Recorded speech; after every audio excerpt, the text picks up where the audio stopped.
Okay, so let's come to more practical stuff. Yeah. How can a person with a fragile mindset, Yep. maybe even with a resilient mindset? I think first step, at least I can share from my own personal experience, is awareness. Like meeting Jason is a huge awareness. We call it aha moment, right? Aha, right? Oh, I found the light bulb, Oh, I discovered the KFC chicken recipe. It's like the aha moment. And meeting Jason Chi was the aha moment for me. Because I see, no leg, can win gold medal. I like got hand, got hand, got leg, but no brand, no trust, no business, no nothing, like no success. Yeah. So that was the aha moment. But of course, after that, I have to go more practical stuff. Yeah, by the way, right, the aha moment is very practical because a lot of people like to tell me, hey, let's not talk about mindset, let's talk about practical stuff. I say like, okay, sorry, you don't get it then. Now I can tell you these 7 techniques, like for example, write on LinkedIn 3 times a week and you will never do it because the mindset is wrong already, ma. Right? Why would you ever be like me? I write you on might do it for about a few weeks and then you say, hey, no results. Correct. Because the fuel, right? The car is running out of fuel. The conviction is missing. Yeah, okay, but let's move beyond the conviction. So the practical step, right? The second A, of course, is action. After awareness is action. Because some people have all the awareness in the world also, right? They are very enlightened beings, but you don't see anything from them. No behavior, no action. Yeah, so let's talk about action. I did a few things. Okay, number 1, I wrote a lot on LinkedIn and Facebook. A lot. I mean, till today, 10 years later, I'm still writing a lot on LinkedIn. And talking about practicality, every day, right, the moment I go into the toilet and sit down on a toilet bowl, I write on LinkedIn. Yeah. Okay, next time I read your post, I can imagine where you are. You imagine, like, early in the morning, 8:30. Wow, no wonder. Yeah, but sometimes I do other things, like maybe I need to text my friend, so I text my friend instead of LinkedIn. I know that one more urgent. Yeah, then I will write on LinkedIn the next day. So it may not be every day, but it's once every 2-3 days you will definitely see my LinkedIn posts. And I might also comment on other people's LinkedIn, not just write my own LinkedIn, right? Or I might improve certain things about my profile, like maybe the headline below my name need to be improved because now I got NLP competency, or I got emotional intelligence competency. So I'll put it there. Yeah, so LinkedIn is a must. And that's as action-oriented as you can get already. Right. Then the second thing, aside from social media, is networking. No, of course, social media is also networking. Yeah, but that one is no-brainer. I don't need to elaborate. Yeah, so offline networking, like joining Toastmasters. So on a monthly basis, I keep meeting new people in a room. A lot of people say, how come I'm so well connected? Because I actually leave the house. Right? I actually go and meet people. Right? Actually, it's not difficult, right? It's not some exclusive club for millionaires only. It's Toastmasters, for goodness sake. Right? The moment you pay, by the way, I have to pay $25 because I get a proper dinner. You know what people tell me? Oh, so expensive, $25. I cannot afford it. Hey, if you don't want to pay $25, then don't say how come I don't have opportunities, how come I don't have prospect, how come I'm right. Correct. Honestly, I pay way more than $25. Some clubs I have to pay $1,000 per seat. If for real, like those fundraising dinner for the elderly, $1,000 per seat, and the dinner probably I know it costs only $150 because the rest of it goes to charity, ma. And imagine the network there, right? Imagine everybody at the table paid $1,000 per seat. What kind of network is that? Also, a lot of them value, either became value my network. partners or friends or clients. Right? It doesn't matter. All these partners, client, friend is just a label, right? But they become my network, right? These are 2 action. One is online social media. One is offline networking. And these 2 action, I tell you, most people don't take one. I've met so many people. I coach them, some of my friends, and I tell them, hey, why are you not writing on social media? They say, I don't know what to write. I got no time to write. Oh, no, lah, social media is for extrovert one. I'm introvert, I don't write. Like, wow, so many excuses. Sorry, I sound very sarcastic, but I can't stand it. Because I was in that position of being jobless, of having no money in my bank, having to borrow money from my brother. Same position as they are facing right now. But the narrative is completely different. Right? They just refuse to write. And then I say, can you come to my networking event, Toastmasters, SG100 networking event? I have Asia Professional Speakers networking event, fundraising. I mean, I have probably too many networking events. And they said yes to zero of them. I mean, if they're selective, I respect that. But they didn't attend any, no, zero. I'm saying like, hey, bro, like, how come you didn't turn up despite 4 months of inviting you? Then I say, don't want, who are these people? Why would they help me? No, I don't know what to say when I meet them. No, they're I probably, think that's a very key one. yeah, yeah, It's a self-perception, right? yes, I'm going to be mixing around these people who are smarter, who are more popular and more yes, famous, and higher positions. Who am I? Yeah, yes. so that sense of intimidation. But actually, when you outside of their roles in official positions, right? We're all just human beings, and Yeah, we're if all we can just just father, see that, yeah, we husband, are right? fathers, we are Yeah, husbands, we are men, or whatever, sons. uh, Yeah. sons. Right. So I think, yeah, if we can see it that way, then that intimidation will just fizzle out. I must confess something. Ready for a secret. Yes, I am. Yeah. Despite being so confident, right, extroverted, I was very, very intimidated when I went for networking. Right. Don't forget, my bank account had a few $100 and I had to borrow money from my brother. Right. And all these things I somehow had to keep a secret from people, right? Right. I don't go to networking and tell them, hey, by the way, I have a few $100 in my bank account, right? Because they will avoid me. They will think that I'm trying to borrow money or something, right? Yeah, so I actually felt intimidated because everybody in the room, like some came in Mercedes, some wear a suit that looks like, wow, the suit itself costs $5,000 already. No, and they were much more, I mean, because a lot of them are expats. I go to networking events where there's Swedish, there's Canadians, there's South African, Indians.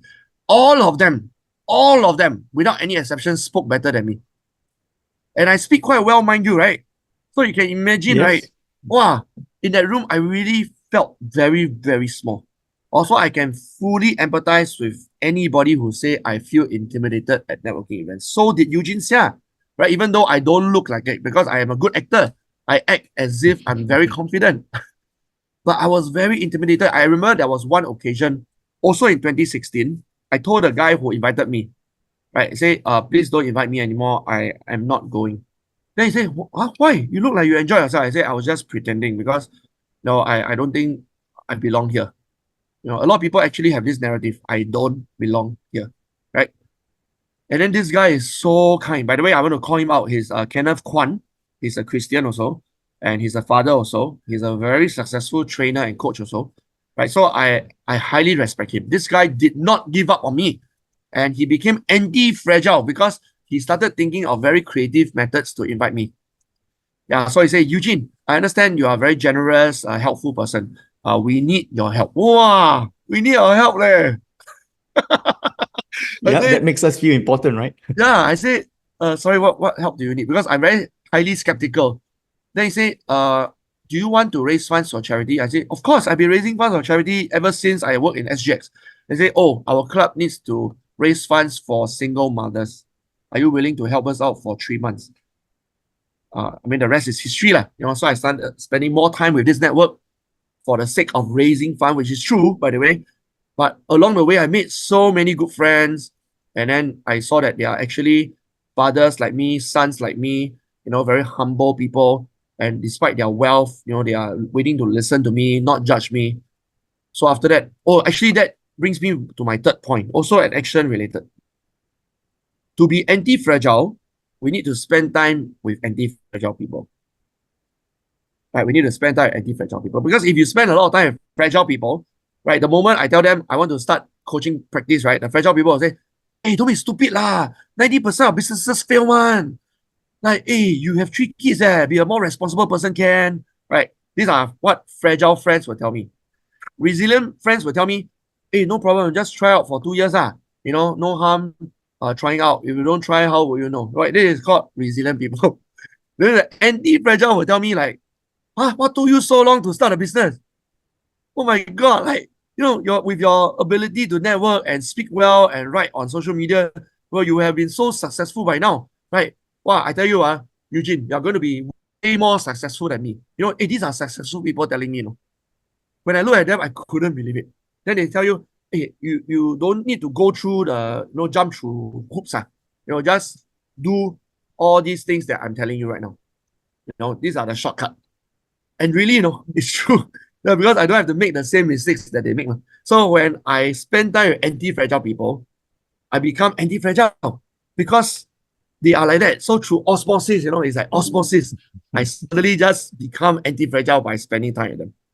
Yep, it is contagious, right? Yeah, contagious. Just like a lot of things are contagious, mindsets are contagious. Depression can also be True. contagious, and divorce can Yeah, also be contagious.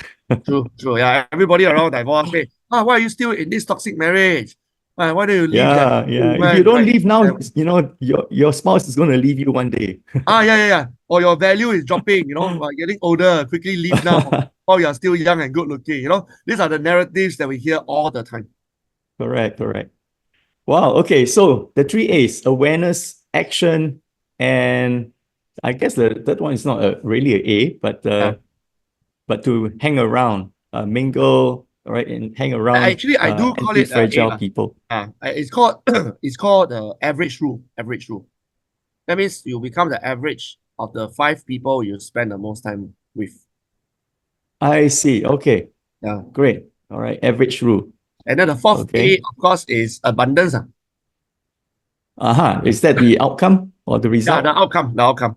So Mm-hmm. abundance obviously refers to bank account, right? But also it refers to much, much more than that.